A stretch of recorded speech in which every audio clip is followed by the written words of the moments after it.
Dear students, today we will study lesson number 5 from Marathi. That is not lesson, actually it is a poem. This poem is like a prose. The name of the poem is Don Divas, 2 days. Who wrote this? There is one poet. He worked as a social worker. He was a leader of workers. He was an ex-MLA. His name was Narayan Surve. He born in hut, lived in hut, worked for people who were living in the hut. He is going to express so many grievances of the common people, mostly of the people who are living in the huts. Because he was the son of worker. He born in hut. He lived his most of the life in huts. He was knowing the grievances of the people who lived in the huts and how it was become difficult to get the education, how it is difficult to the workers or even to their families to take the food of single time. So he wants to describe the worst situations of the life of the people who are living in the huts, in the slum areas. So the name of this poem is Don Divas, Narayan Surve. He has written number of poems. ऐसागामी ब्रह्म, माझे विद्यापीठ, जाहीरनामा, सनद, नव्या माणसाचे आगमन इत्यादी कविता संग्रह त्यांचे प्रसिद्ध आहेत. Means he has written number of poems, he made the books. And ऐसागामी ब्रह्म, माझे विद्यापीठ, जाहीरनामा, सनद हे सगळे त्यांचे कविता संग्रह प्रसिद्ध आहेत.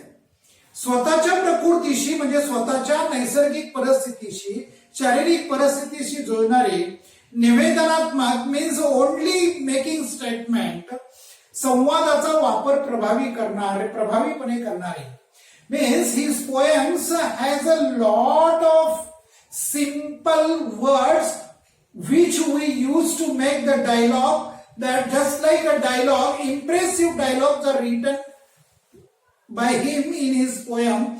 And बोली भाषेशी जवळीक असणारी साहित्यिक, language of literature and everyday's language has a lot of difference. गद्याच्या अंगाने जाणारी विशिष्ट शैली. गद्याच्या means actually he has not written like a poem. That is poem only, but a number of simple statements are included in him, and that's why it is neither poem nor prose. कामगार जीवनाची सुखदुःखे त्यांच्या काव्य लेखनाच्या प्रेरणास्थानी असतात. Means what?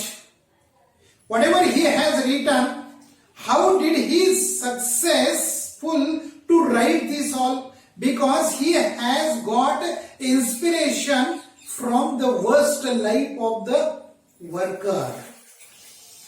कामगार जीवनाची सुखदुःखे means his father was worker. He himself worked for some years as a worker. So he was knowing the difficulties of the these workers, and therefore that all the life sufferings of the workers' life is the inspiration to write the poem. तर 2 दिवस वाट पाहण्यात गेले, 2 दिवस दुःखात गेले, असे जीवनाचे वास्तव चित्र. Means he had explained the real life of the workers life. He is saying that 2 दिवस वाट पाहण्यात गेले means workers are waiting for 2 days. That 1 day or 2 days they will get the food. They will overcome the difficulties of their life, but they didn't get good times in their life. That days are also they are suffering by their difficulties, by grievances. While saying this, he is telling here that भाकरीचा चंद्र शोधण्यातच जिंदगी बर्बाद झाली. आमचं आयुष्य सगळं, our whole life is get destroyed in the search of the bread, not full bread. भाकरीचा अर्धचंद्र शोधण्यात किंवा भाकरीचा चंद्र शोधण्यात म्हणजे भाकरीचा तुकडा शोधण्यामध्ये आमच्या आयुष्याची वाताहत झाली. आमचं आयुष्य फार बिघडून गेलं. फक्त आयुष्यभर आम्ही भाकरी भाकरी भाकरी भाकरीच शोधत राहिलो. असं भीषण सत्य. The true fact is explained through these 2 दिवस बाय नारायण सुर्वे.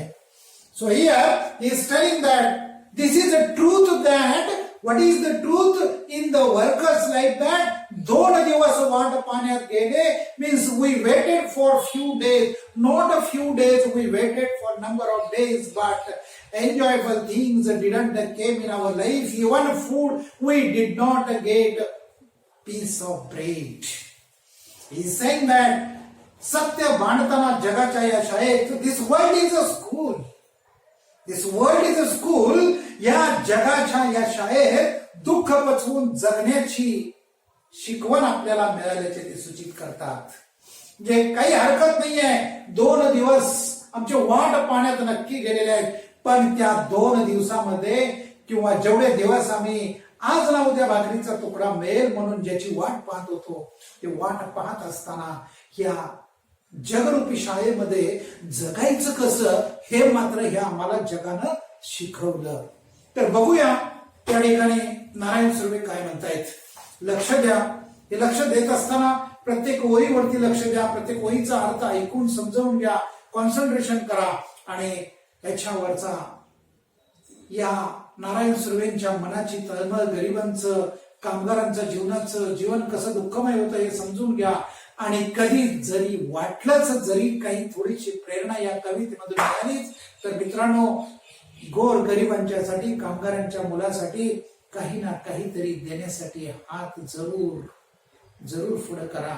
एवढीच विनंती मीही नारायण सुर्वेच्या माध्यमातून तुमच्या पुढे मांडत असताना पुन्हा एकदा तुम्हाला आठवण करून देतोय की तुम्ही चॅनेल सबस्क्राईब केलेलं नसेल तर या अशोकाच्या इंग्लिश मीडियम अकॅडमी चॅनेलला सबस्क्राईब करा. याचा आनंद लुटा. प्रत्येक विषयाचे व्हिडिओ तुमच्यापर्यंत येणार आहेत. तुमच्या मित्रांना सांगा, तुमचे कमेंट्स लिहा, तुमचे लाईक्स शेअर करा की जेणेकरून मला आणखीन उत्साह येईल आणि चांगल्यात चांगलं तुमच्यापर्यंत पोहोचवता येईल. तर चला बघूया आपण. 2 दिवस वाट पाहण्यात गेले. 2 दिवस वाट पाहण्यात गेले म्हणजे बरीच दिवस, फक्त 2च नाही. 2 हा एक प्रतीकात्मक प्रातिनिधिक शब्द इथं वापरला गेलाय. पण बरेच दिवस आमचे वाट पाण्यामध्ये गेले, 2 दुःखात गेले. म्हणजे जे काय आयुष्य आमच्या वाट्याला आलं त्यातले 2 दिवस आम्ही आज ना उद्या आम्हाला भाकरीचा तुकडा मिळेल, आज ना उद्या आमच्या वाट्याला सुख येईल, सुख मिळतील. निदान आरामात नसेल पण निदान कष्ट करून का विना आनंदानं समाधानानं जगता येईल असे आम्ही 2 दिवस वाट पाहत होतो.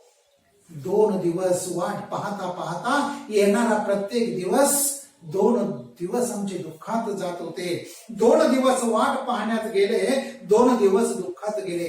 कारण आज ना उद्या कोणीतरी येईल, आज उद्या काम मिळेल, माझ्या बायका मुलांना खायला मिळेल, माझा मुलगा चांगल्या शाळेमध्ये, चांगली शाळा राहू दे पण म्युन्सिपाल्टीच्या शाळेमध्ये तरी जाईल, तो शिकेल, अशी आशा होती. त्या दिवसाची आम्ही वाट पाहत होतो. पण ते 2 दिवस बघता बघता येणारा प्रत्येक दिवस, ते दोन्ही येणारे दिवस सुद्धा आमचे दुःखातच जात होते.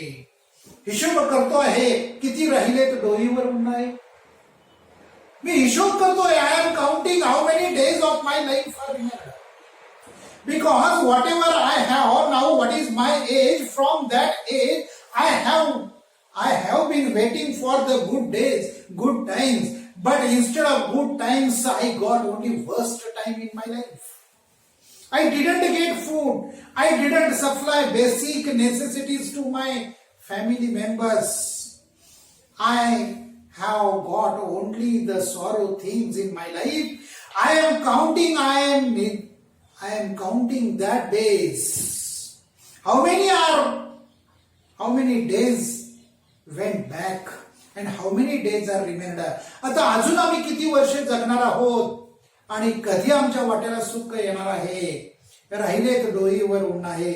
आता अजून किती दिवस आता आम्ही जगणार आहे, कारण चांगले दिवस येतील, पोटा पाण्याला खायला मिळेल, पोट भरून खायला मिळेल, अंग झाकून घ्यायला कपडे मिळतील, अशी आशा करत करत करत आमचं आयुष्य तर संपून गेलं.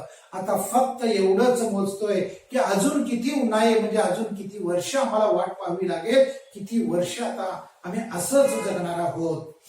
शेकडो वेळा चंद्र आला, तारे फुलले, रात्र धुंद झाली. शेकडो वेळा आजपर्यंतच्या माझ्या आयुष्यामध्ये शेकडो वेळेला चंद्र आकाशामध्ये आलेला आहे. लख चंद्राचं चांदणं पडलेलं आहे, तारे लुकलुकत होते, ताऱ्यांनी रात्र फुललेली होती. अनेकांच्या जीवनामध्ये हा पूर्ण चंद्र बघून, हा आलेला पूर्ण चंद्रानं आणि फुललेल्या तारांनी त्यांची रात्र धुंद करून टाकलेली आहे, त्यांना आनंदी आनंद दिलाय.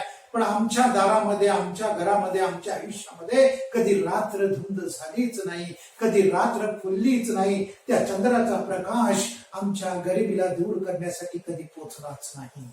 भाकरीचा चंद्र शोधण्यातच जिंदगी बर्बाद झाली. संपूर्ण आयुष्यभर आतापर्यंत माझं आयुष्य, आम्हा कामगारांचं आयुष्य हे 2 वेळेचा पोटा पाण्याचा प्रश्न मिटवण्यासाठी, सकाळची आणि संध्याकाळची भाकरी सुखानं खाता येईल का हे शोधण्यामध्ये आमचं आयुष्य सगळं बर्बाद होऊन गेलेलं आहे. आमचं आयुष्य संपून गेलेलं आहे. फक्त आता राहिलेले उन्हाळे मोजण्याचं एवढंच काम. येणारे काही वर्ष, अजून किती वर्ष आमच्या आयुष्याचे आता राहिलेले आहे, हे एवढंच आमचं मोजण्याचं काम आता आमचं राहिलेलं आहे. हे हात माझे सर्वस्व, हे हात माझे सर्वस्व दारिद्र्याकडेच गहाणच पडले. हे आमचे दोन्ही हात, हे हात म्हणजे आम्हा कामगारांचं सर्वस्व आहे, हे हात म्हणजे आम्हा गरीब शेतकऱ्यांचं सर्वस्व आहे, हे हात म्हणजे आम्हा कष्टकरी लोकांचं सर्वस्व आहे. पण हेच हात ज्या मजबूत हाताने आम्ही जीवू शकलो असतो, ज्या मजबूत हाताने आम्ही कमवू शकलो असतो, हे हातच तर भाकरीचा चंद्र शोधण्यामध्ये, हे हातच तर आमच्या मुला बाळांना, बायकांना थोडं तरी का विना, निदान अर्धपोटी राहण्या इतपत का विना अन्न मिळवून आणून देण्यासाठीच, कष्ट करण्यासाठी हे हातच आमचे श्रीमंत लोकांच्याकडे, कारखानदारांच्याकडे गहाण पडले. Our these both hands are mortgaged in the before the landlords, before the factory owners. कधी माना उंचावलेले, कधी कलम झालेले पाहिले, कधी कधीतरी माना उंचावलेले सुद्धा आम्ही हात बघितले, कधी कधीतरी आमच्यातला एका दुसरा कधी कलम झालेले पाहिले. म्हणजे ताट मानेनं कधी जगताच आलं नाही.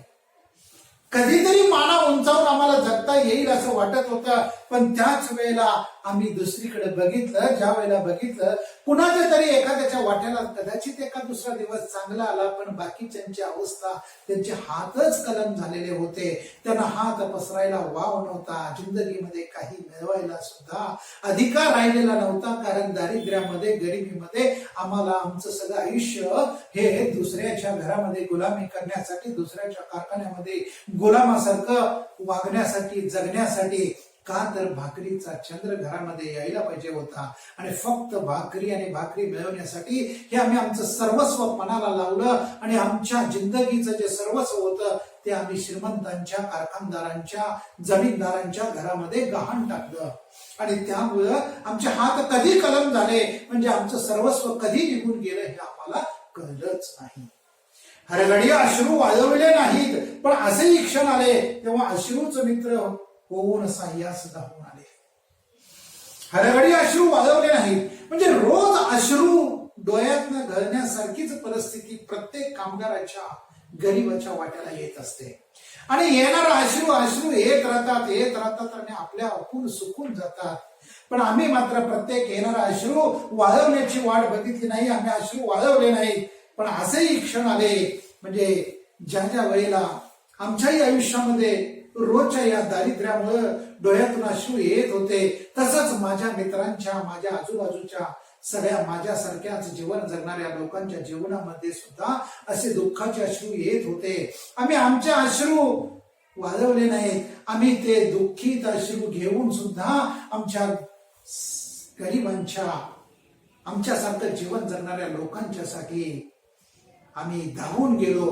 ते अश्रू म्हणून ते अश्रू मित्र होऊन साह्यास धावून आले. म्हणजे कधी आम्ही दुसऱ्यांच्या मदतीला धावून गेलो, कधी दुसरे स्वतःचे अश्रू पुसत पुसत आमच्या वाट्याला आलेलं दुःख कमी करण्यासाठी मित्र बनून ते अश्रू धावून आले. मित्रांनो, दुनियेचा विचार हरघडी केला. प्रत्येक वेळेला प्रत्येक क्षणाला मी या जगाचा विचार केला. मी जर आज कामावरती गेलो नाही तर मालकाचा कारखाना बंद पडेल. मी जर आज गेलो नाही, माझी बायको जर मालकाच्या घरामध्ये गेली नाही तर बिचारे ते खाऊ शकणार नाही, कारण त्यांच्या घरातली कामं आमच्याच बायका जाऊन करतात. हो, आज जर आम्ही एखाद्याच्या शेतामध्ये कामाला गेलो नाही तर त्याला उत्पन्न मिळणार नाही, पीक पिकणार नाही. असं दुसऱ्याच दुःख पुसण्यामध्ये आमचं सगळं आयुष्य गेलं. आम्ही दुसऱ्याचाच विचार केलो, आगा जगमय झालो. आम्ही इतके काबाड कष्ट केलो, इतके काबाड कष्ट करत आलोय, करत राहणार आहे. प्रत्येक वेळेला आम्ही दुसऱ्याच्या सुखाचा विचार करत गेलो. कधी स्वतःच्या जिंदगीचा आम्ही विचार केला नाही. दुसऱ्यासाठी आम्ही जगत राहिलो. दुसऱ्याचा म्हणजे जगातच या जगाचा जगमय होऊन गेलो. आम्ही दुःख पेलावे कसे, पुन्हा जगावे कसे, याच शाळेत शिकलो. कारण संपूर्ण आयुष्यभर आमच्या वाट्याला दुःख तर 5वीला पोचलेली होती. जन्मता आमच्या घरामध्ये दारिद्र्य आहे.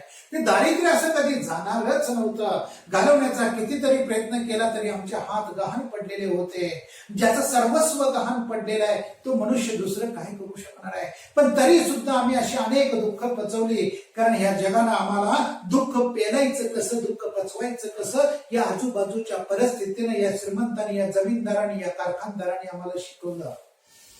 कारण प्रत्येक वेळेला या जगाकडून आम्ही किती जरी सुख त्यांना देण्याचा प्रयत्न केला तर त्यांच्याकडनं मात्र आम्हाला दुःख आणि दुःखच वाटायला आलं.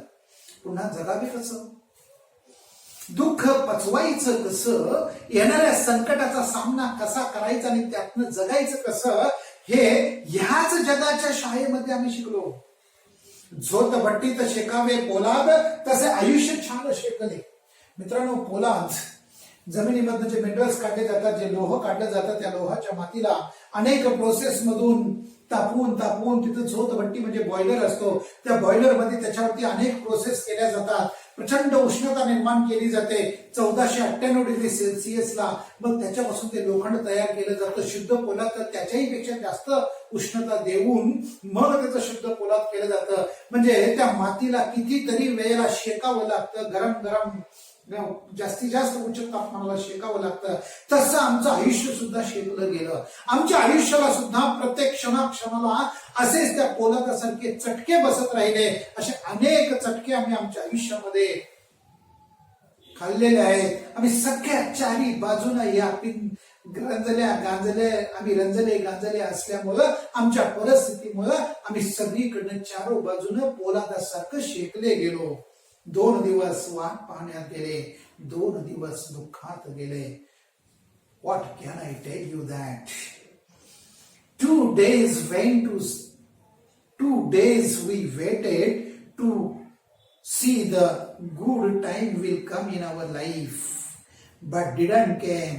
Only we got sorrow things. 2 दिवस चांगले येतील म्हणत ते येणारे दिवस सुद्धा आमचे दुःखामध्येच गेले होते. अशा प्रकारचं एक भीषण सत्य या ठिकाणी नारायण सुर्वेंनी आपल्या कवितेच्या या माध्यमातून मांडलेलं आहे.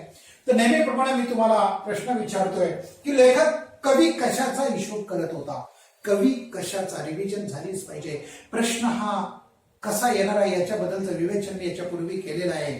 तर 2 दिवस वाट पाहण्यात गेले, 2 दिवस दुःखात गेले. या कवितेवरचा दुसऱ्या ओळीवरती प्रश्न विचारतोय की कवी कशाचा हिशोब करत होता. डोईवर म्हणजे डोकीवरती म्हणजे अजून किती उन्हाळे शिल्लक राहिलेले आहेत याचा हिशोब करत होता. कवीच्या जीवनामध्ये चंद्र किती वेळा आला, शेकडो वेळा आला. कवीची जिंदगी कशामध्ये बर्बाद झाली, भाकरीचा चंद्र शोधण्यामध्ये कवीची जिंदगी बर्बाद झाली. कवीचं काय सर्वस्व आहे, कवीच्या मध्ये गरिबांच्या कामगारांच्या आयुष्यामध्ये कोणती गोष्ट सर्वस्वी आहे, त्यांचे हात ही गोष्ट सर्वस्व आहे. कवीचं सर्वस्व किंवा गरिबांचं सर्वस्व कोणाकडे गहाण पडलं? दारिद्र्याकडे गहाण पडले. कवीला कोण मदतीला आलं? कवीला किंवा गरिबांना कोण मदतीला येतं? गरिबांना गरीबच मदतीला येत राहतात. ज्यांचे अश्रू वाळले नाहीत, असे ज्याच्या वेळेला एखाद्याला चांगली गोष्ट मिळाली, एखाद्याला 4 दिवस चांगले आले असते, तर अशाच लोकांनी त्यांना मदत केली. अश्रूच मित्र होऊन मदतीला आले. कामगारांनी कोणाचा विचार केलेला आहे जीवन जगत असताना?